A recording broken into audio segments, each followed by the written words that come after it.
I'll make time for people should any of you have questions when the interview is over, or I might even stop the interview a little bit through it and make some time and then continue the interview afterwards. I'm not sure which way that's going to happen, but either way, you will have time to ask questions. The other thing I just want to mention as well, comments that I make about this whole situation of what's happening in the world and Israel and Palestine. For myself personally, I always make a distinction between Zionism and Judaism because I have a lot of Jewish friends who are horrified at what's happening.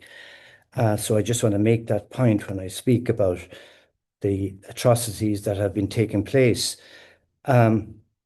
Also, just to mention with regard to if you want to ask a question, if you don't want your voice recorded, then it all will be heard anyways, your voice, because you won't be picked up on the screen. But just in case anybody didn't want to have their voice on the recording, because it will go on YouTube, on our YouTube channel later here in the Thinking Centre YouTube channel. So also, of course, I'm absolutely thrilled to have Dr. Jilan here. I've known Dr. Jilan for over 2 years, I think. And from my perspective, I've had some very meaningful meetings with her in her embassy in Dublin and some very meaningful conversations, which I was greatly helped by. But what I'd like to start anyways, first of all, just to read out a little biography of Dr. Jilan. So Dr. Jilan Wahba Abdalmajid began her diplomatic service at the Palestinian Ministry of Foreign Affairs in 1995 as Assistant Chief of Protocol. She was then posted in Cyprus, where she completed her doctorate in political marketing before coming to Ireland as deputy to the former ambassador. Dr. Jilan presented her credentials as head of mission of the State of Palestine in Ireland to President Higgins in January 2020 and again in December 24 as ambassador of the State of Palestine following Ireland's recognition of the Palestinian sovereign state. And just leading into the interview itself, there's something I would just like to mention. Nelson Mandela said that the moral issue of our time is the Palestinian issue.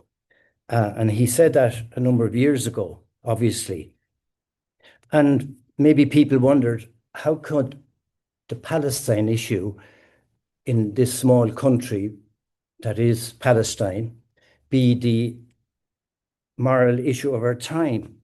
But to bring that into perspective, I just want to read out the following. The genocide in Gaza was not committed in isolation, but part of a system of global complicity.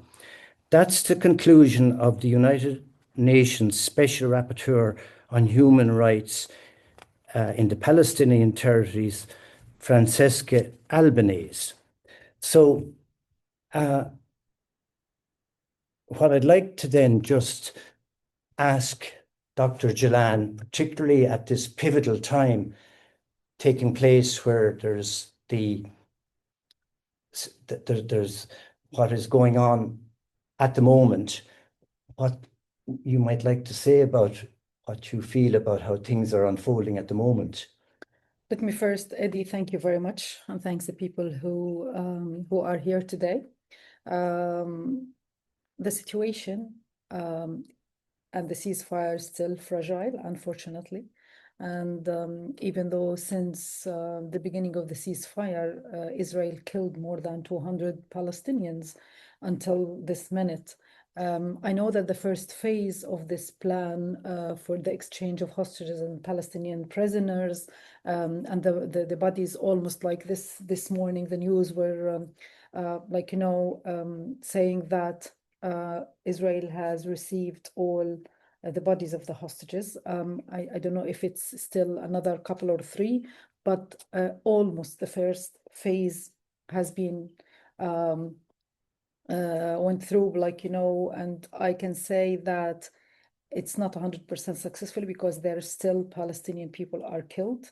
And I say that this genocide still have the traces. I don't want to leave the word genocide because what has happened in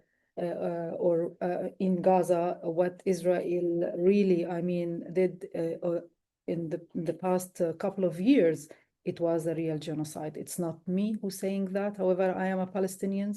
I'm from Gaza, but it's UN reports and international, organization, credible international organizations pointed out to this genocide.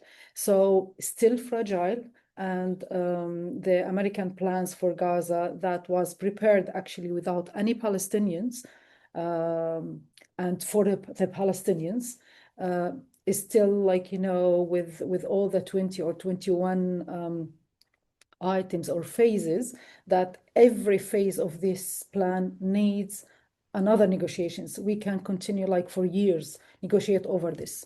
Anyway, what I wanted to say, the ceasefire is still fragile and it needs the international community to exercise more effort to bring what, if I wanted to say something good, that it stopped the genocide, but the killings still continue, and it's not only in Gaza, in the West Bank. I don't want to separate because it's one entity. The Gaza, West Bank, including East Jerusalem, is the future Palestinian state, and I don't want to talk about Gaza and not talk about the West Bank because the Israeli policies is becoming even more threatened to the state of Palestine, to the two-state solution. So I hope that within the next stage as well, that is really planned, and now the whole world, eyes over the American draft resolutions that will be presented to the Security Council about the next phase, the discussion over this, and we still look ahead of what it will be in the Security Council. So everything is not clear. However, maybe the Americans, they see it, some of and Israel can see it, but it's still unclear for us if this will lead to the Palestinian state, because this is the main aim for any Palestinians, to see any plans that will be put. At the end of the day, it's the right of self-determination that must be respected. It's the state of Palestine on the 22% of Palestine, which is considered it's a big compromise over our rights. But because we choose peace as path for us, we will accept the state of Palestine in the 1967 with East Jerusalem, its capital. This is the main goal out of any Palestinian, it's not goal, it's actually, this is our aspiration for freedom and how we see it. If no recognition and denying of this right, I don't think that any of what is planning or what's the word plan for Gaza or for the Palestinians would be successful. Yes, I can fully understand. And with regard to the West Bank, of course, there's this huge problem of 800,000 settlers, pretty fanatical people. And recently, the Israeli government have given the rights for 2,000 new settlements to take place. So it seems extraordinary that, as you point out, there's more to the picture than Gaza. There's the West Bank, and hopefully the world will find its courage with regard to the whole situation. The other thing that has struck me very strongly is that even though, of course, it's been such an enormous catastrophe, and the official figures on the numbers that have been killed, I think, is about 80,000, and the numbers injured is 175,000. but it seems it's a much vaster scenario than that. The medical journal, the British medical journal, The Lancet, have reported that they've calculated there's 500,000 Palestinians missing, and they're suggesting they're probably under the rubble of what the Israeli Zionist state has done. So obviously it's an extraordinary thing. One of the things that I just wanted to also suggest to you, that of course it's been an incredible abomination, and the suffering that children starving, etc., have gone through. Light has come out of it in this sense that I've been to Israel 3 times. And the first time I went, I didn't know anything about what was really going on since the creation of the State of Israel. But now, because of the enormity of what's taken place, many people in the world are discovering that there's a whole history that led up to the 7th of October and what happened at that point with Hamas. And also, people are suddenly becoming aware of these atrocities have begun from the very beginning since 1948 and before. For some reason, that was either hidden from the world or the world choose not to actually look. But it is at least now the light is shedding on that. It's being shed on that. And in America, which was completely pro-Israeli, 50% of the people or more are now against what the Israeli government are doing. So I just wondered. The history of 7th of October is not, as you said, started not in vacuum.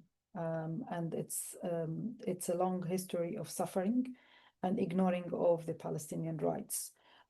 Even before the 1948, as you said, yesterday, last week, and I attended the film Palestine 36.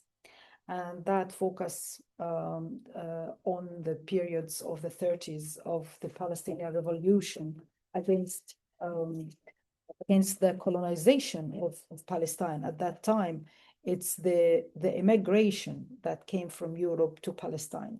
And during the British mandate, were encourage the settlements of the Jewish people in Palestine, and of course, to work on the Balfour Declaration promise in 1917 to create a homeland for the Jewish people in Palestine. And of course, they activated over the years, over the confiscations of lands, over denying of the Palestinian rights, until the partition plan 1947, which give the Palestinians, who were the majority at that time, 45% of Palestine, to the more 53% to the Jewish people.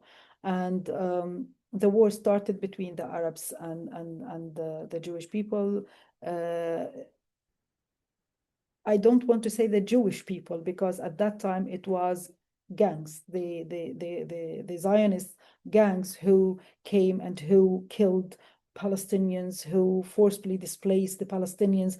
Over the years, they were supported from the British at that time. And this is not my saying. This is how the history, talk about that period.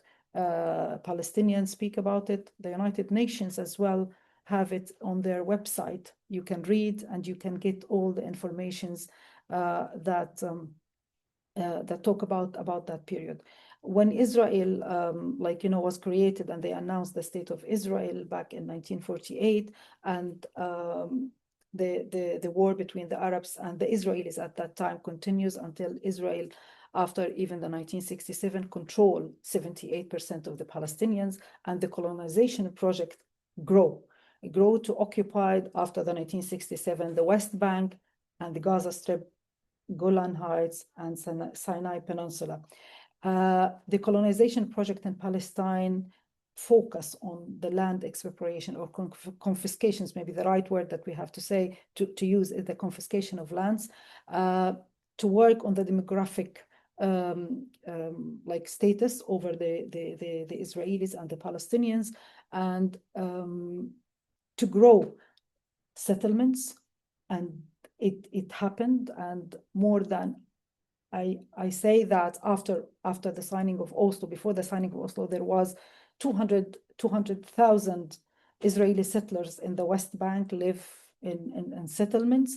Now we talk about more than, as you said, 800,000 Israeli settlers live in more than 250 settlements in the West Bank. The West Bank area, it's 6,000 square kilometers.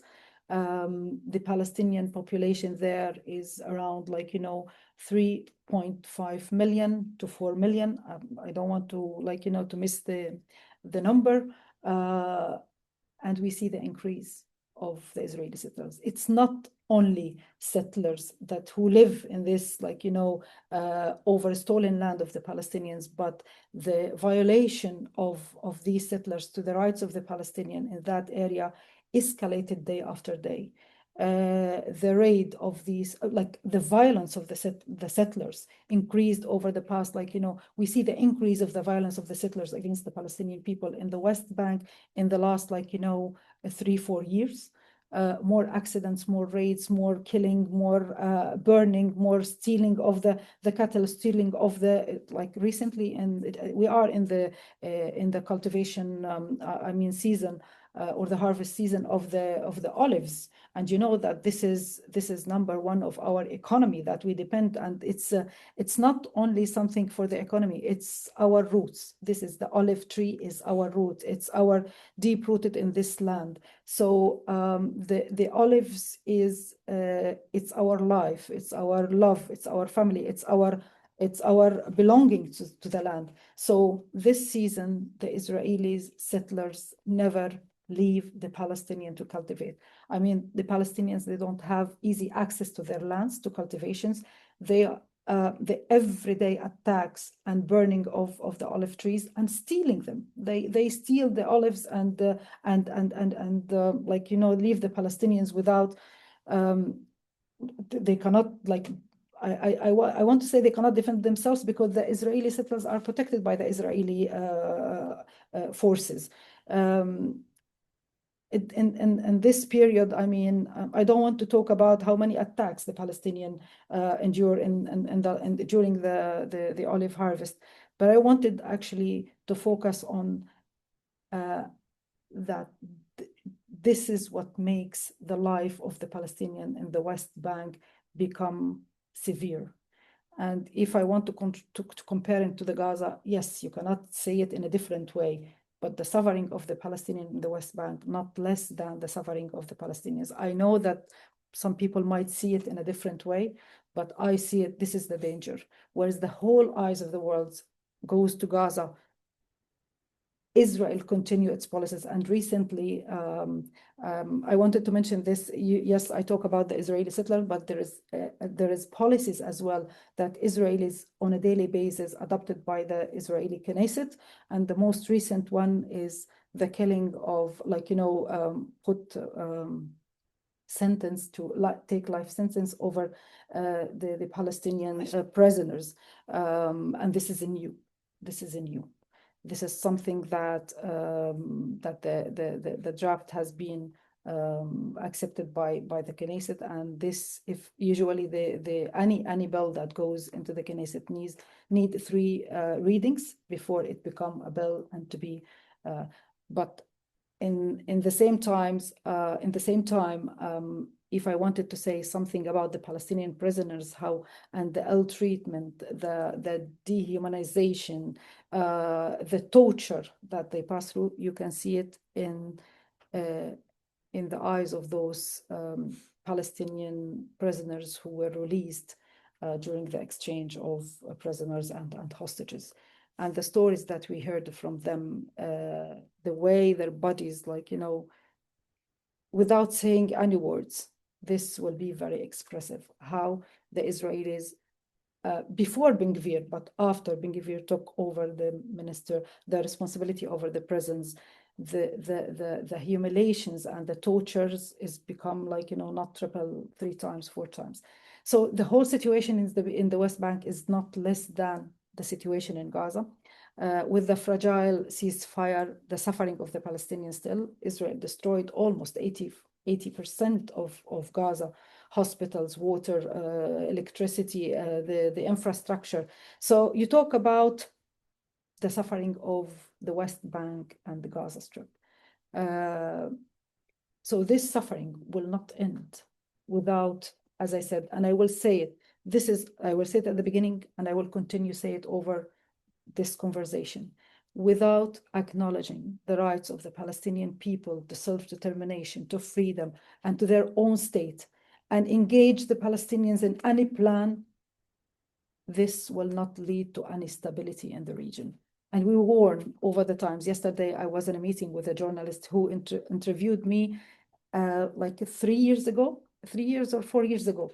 And when we warned over this, the blockade in Gaza and the colonization in the West Bank, the explosion will come very soon. And actually it is. He reminded me, he said, I said, all the Palestinians, ambassadors and the Palestinian government, the Palestinian leadership, when we talked to the international community, we said the explosion is coming, but we didn't know how it will come, because this oppression, this injustice will not continue forever.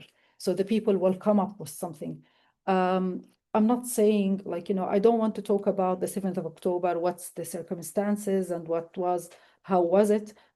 What I wanted to say, and we repeated as all the time, we as a Palestinians against all kind of killings, all kind of taking hostages, innocent people. This is killing innocent people, taking hostages of innocent people. We as a Palestinians, we know what injustice and oppressions, and we will never agree with any killing of innocent or taking hostages but the 7th of October was a date in our history and maybe in the world history, how injustice and oppression might lead to more suffering. And with regard to the 7th of October as well, I mean, what I was really struck by was the amount of atrocity propaganda came out of that. I mean, even, for example, these stories came out of babies being beheaded, and President Biden at the time announced on CNN that he'd seen the photographs of this, which hadn't existed. So the White House the following day had to withdraw what he had said. But the problem is, when he makes a statement like that, and you have these fanatical Israeli members of the IDF, they're not going to hear the fact that it wasn't true. They're going to be even more vicious in what has happened.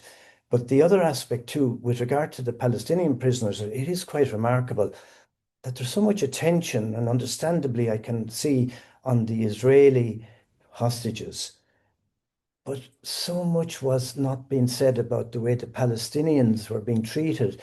But now it's coming, as you say, it's coming more out into the open.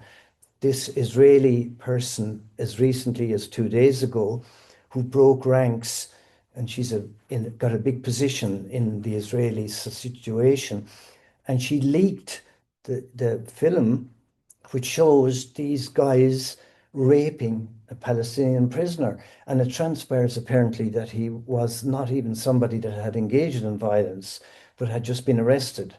So all this information is emerging more and more.